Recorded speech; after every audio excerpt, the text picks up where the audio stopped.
এই আসেন আসেন, নিয়ে যান, দাঁত ভাঙা ইলিশ নিয়ে যান, অনেক ভালো ইলিশ, একবার খেলে বারবার খেতে ইচ্ছে যাবে। খেয়ে যান বাবু, খেয়ে যান। বাবা, ইলিশ কত করে? আমাকে একটা ইলিশ দে তো বাপ। না গো, এই ইলিশের অনেক দাম, এই ইলিশ তুমি নিতে পারবে না। তার থেকে ভালো যাও ওই পাশের দোকানে গিয়ে ঝাটকা কিনে নিয়ে বাড়ি যাও। মানুষকে তার গায়ের কাপড় দেখে বিচার করতে নেই বাবা। আমার কাছে টাকা আছে, দাও আমাকে ইলিশ দাও একটা। আরে কাকা, কোথা থেকে আসলে বলো তো? এই ধান্দার সময় আমাকে জ্বালিও না, যাও দোকানের সামনে থেকে সরে যাও, এখন কাস্টমার আসতে দাও, যাও। বাবা, কেন বুঝতে পারছো না? আমাকে মাছটা দাও, আর সত্যি আমার অনেক মাছ খেতে ইচ্ছে করছে। আরে আপনি তো জব্বর লোক মশাই, কথা কইলে দেখি বোঝেন না। এই ছেলে, তোমাকে না আমি বলছি আমাকে মাছ দাও, আমার কাছে টাকা আছে।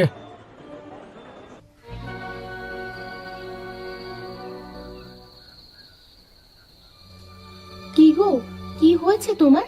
তুমি এমন করে লাফ দিয়ে উঠলে যে? কি হয়েছে তোমার? তুমি ঠিক আছো তো? আবার সেই একই স্বপ্ন।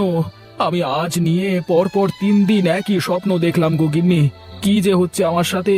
কে আমার স্বপ্নে আসা সেই বৃদ্ধ লোকটা, কে জানে। আচ্ছা, তুমি ঘুমাও। কাল সকালে উঠে কবিরাজের কাছ থেকে একবার ঘুরে আসবে।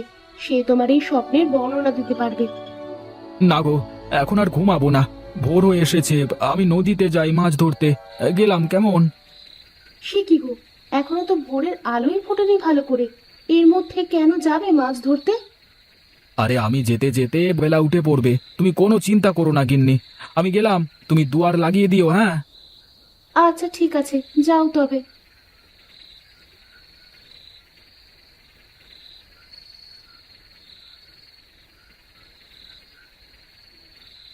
আরে এখনো তো বেশ ভালো অন্ধকার চারিদিকে, তবে কি আমি বেশি আগে বেরিয়ে পড়েছি? তারপরে আলোর কোনো ব্যবস্থা করে আসা হলো না, কি যে করি এখন আমি। হ্যাঁ, কাজ করি, ঘাটে গিয়ে নৌকার মধ্যে শুয়ে থাকি। ভোরের আলো ফুটলে তারপরে গিয়ে না হয় মাছ ধরতে বেরিয়ে পড়ব।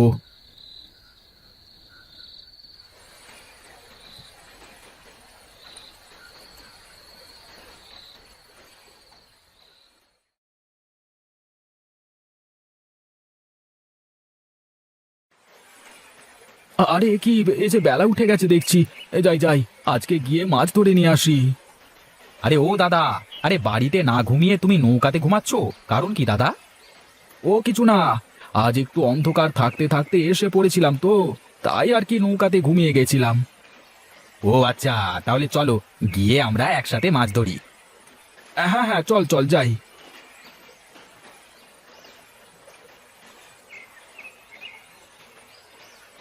আচ্ছা নিতাই দাদা, আমাকে একটা কথা বলতো তুই। আমি না একটা ব্যাপার নিয়ে খুব চিন্তিত। কি হয়েছে বল দেখি আমাকে। আজ কদিন ধরে আমি একই স্বপ্ন বারবার দেখছি। তা কি স্বপ্ন দেখছিস আমাকে বলতো শুনি। আরে আমি স্বপ্ন দেখছি, আমি বাজারের মধ্যে বড় বড় ইলিশ মাছ বিক্রি করছি। একটা বৃদ্ধ লোক আমার কাছে এসে ইলিশ মাছ চায়। লোকটি ছেঁড়া জামা কাপড় পরা, আর আমি ভাবি যে তার কাছে কোনো টাকা নেই, তাই আমি তাকে তাড়িয়ে দেওয়ার চেষ্টা করি। দেখ, ওই পর্যায়ে লোকটা আমাকে ধমক দিয়ে মাছ চাইতে আমার ঘুমটা ভেঙে যায়। না রে না, আমি তোর স্বপ্নের ব্যাখ্যা দিতে পারবো না। না রে ভাই, আমার কোনো কিছু ভালো লাগে না। রোজ কেন হয়, কি স্বপ্ন দেখবো বলতো? আরে তুই কোনো চিন্তা করিস না, বিকেল বেলায় আমার সাথে দেখা করিস। আমার পরিচিত একটা তান্ত্রিক আছে, আমি তোকে সেই তান্ত্রিকের কাছে নিয়ে যাব। আশা করি সে তোর এই সমস্যার সমাধান করে দেবে। আচ্ছা ঠিক আছে, চল চল এখন মাছ ধরি গিয়ে। হ্যাঁ হ্যাঁ, চল।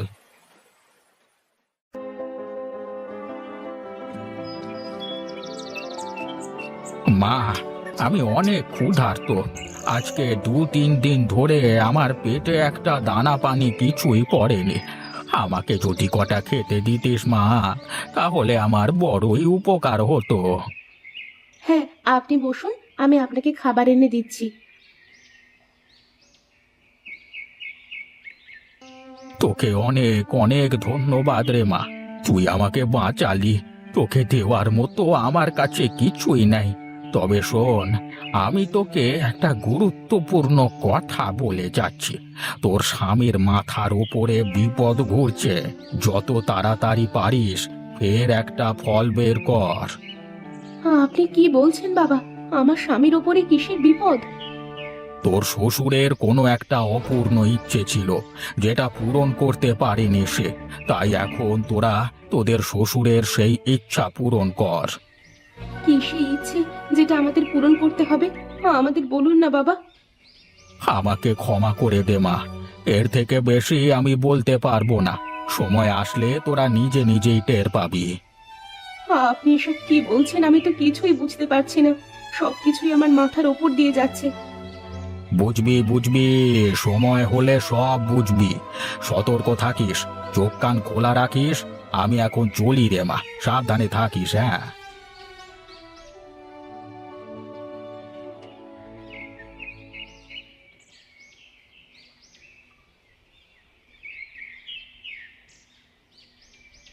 বউ, ও বউ, কোথায় গেলে? তাড়াতাড়ি এদিকে এসো। দেখে যাও আজকে কতগুলো মাছ পেয়েছি। উমা, কত বড় বড় ইলিশ মাছ! আর কতগুলো পেয়েছো গো? তা এগুলো বাজারে বিক্রি না করে নিয়ে এলে যে? জানি না গো গিন্নি, আজকে কেন জানি না এই মাছগুলো বিক্রি করতে ইচ্ছে হলো না, তাই এই মাছগুলো বাড়িতে নিয়ে চলে আসলাম। আচ্ছা দাও, মাছগুলো আমাকে দাও। আমি একটা মাছ কেটে রান্না করি, আর বাকিগুলো পাশের বাড়ির ভাবির ফ্রিজে রেখে আসি। আচ্ছা যাও, আর আমি একটু আসছি গো, আমার একটু জরুরি কাজ আছে, ফিরতে দেরি হতে পারে। তুমি রান্না করে রাখো, আমি সন্ধ্যার পরে এসে খাবো, কেমন? সে কি গো, সকাল থেকে তো তুমি কিচ্ছু খাওনি, এখন আবার কোথায় চললে না খেয়ে দে? আরে তুমি আমাকে নিয়ে এত চিন্তা করো না, আমার ক্ষুধা লাগেনি। আরে নিতাই, তুই আমাকে যেখানে নিয়ে যাচ্ছিস সেখানে গেলে কাজ হবে তো, নাকি ফাও সময় নষ্ট হবে? আরে না না, সময় নষ্ট কেন হবে? একেবারে খাসা লোক, তোর মুখ দেখেই তোর সব সমস্যার কথা বলে দেবেন। এমন মানুষের কাছে নিয়ে যাচ্ছি তোকে। হ্যাঁ, আচ্ছা বেশ, চল, গেলেই তো বোঝা যাবে কেমন লোকের কাছে নিয়ে যাচ্ছিস। হ্যাঁ রে হ্যাঁ, একবার চল তো, তারপরে বুঝতে পারবি।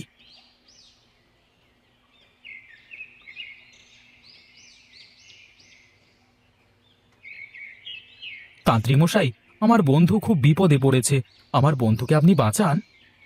তোর বন্ধু প্রতি রাতে যে স্বপ্ন দেখে, সেই স্বপ্নের ব্যাখ্যা পেলে তোর বন্ধুর জীবনে আর কোনো বিপদ আসবে না। কি? আমার স্বপ্নের ব্যাখ্যা? আমি প্রতি রাতে এই স্বপ্ন কেন দেখি? তোর দাদা ছিল একজন জেলে। তুই যখন তোর মাতৃগর্ভে ছিলিস তখন তোর প্রাণ সংকট দেখা দিয়েছিল।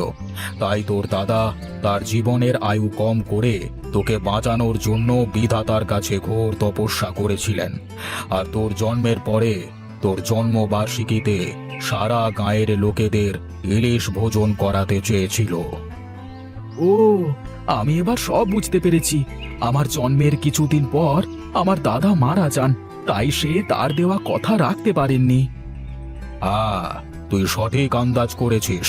তোর দাদা রোজ তোর স্বপ্নে এসে তোকে সেটা বোঝাতে চায়, কিন্তু তুই সেটা বুঝতে পারিসনি। তাহলে কি দাদার সেই অসম্পূর্ণ কাজটা আমি পূরণ করব? হ্যাঁ, তোর দাদার সেই অসম্পূর্ণ কাজ তোকেই পূরণ করতে হবে। কিন্তু সারা গাঁয়ের মানুষের খাওয়াতে গেলে তো অনেক মাছ লাগবে, আমি এত মাছ কোথায় পাবো? তুই কোনো চিন্তা করিস না গণেশ, আমরা দুই বন্ধু মিলে অনেক মাছ ধরবো, তারপরে সারা গাঁয়ের লোকেদের খাওয়াবো। তুই আমাকে বাঁচালি বন্ধু, তোর এই উপকারের কথা আমি কোনোদিন ভুলবো না। আরে বন্ধুর বিপদে যদি বন্ধু না আসে তাহলে আবার বন্ধু কিসের? এখন চল, আর দেরি করা মোটেও ঠিক হবে না। হ্যাঁ হ্যাঁ, চল চল। আপনাকে অনেক অনেক ধন্যবাদ তান্ত্রিক মশাই, আপনার উপকারের কথা আমি কোনোদিন ভুলবো না। সারা জীবন মনে রাখবো আমি আপনারই উপকার। তোর কল্যাণ হোক। যা, এখন গিয়ে তোর দাদার শেষ ইচ্ছে পূরণ কর। চল চল, আর দেরি করে লাভ নেই, মাছ ধরতে হবে, চল। হ্যাঁ হ্যাঁ, চল চল।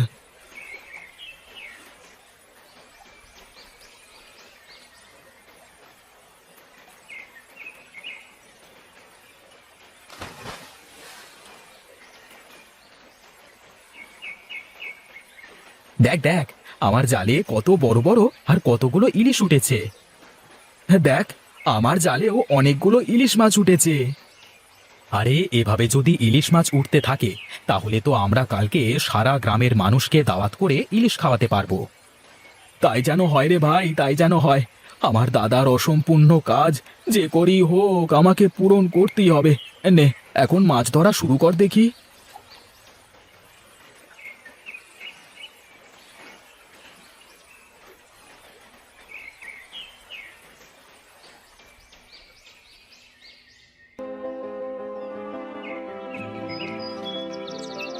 খাও খাও দাদা, ভালো করে খাও।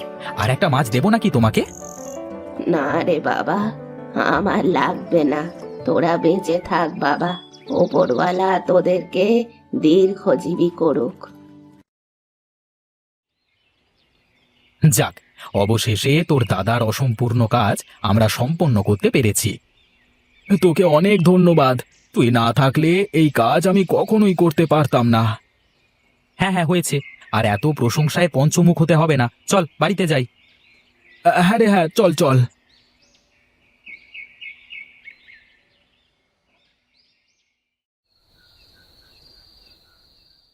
এই আসেন আসেন, নিয়ে যান নিয়ে যান, দাঁত ভাঙা ইলিশ নিয়ে যান, অনেক ভালো ইলিশ। একবার খেলে বারবার খেতে ইচ্ছে হবে। খেয়ে যান বাবু, খেয়ে যান।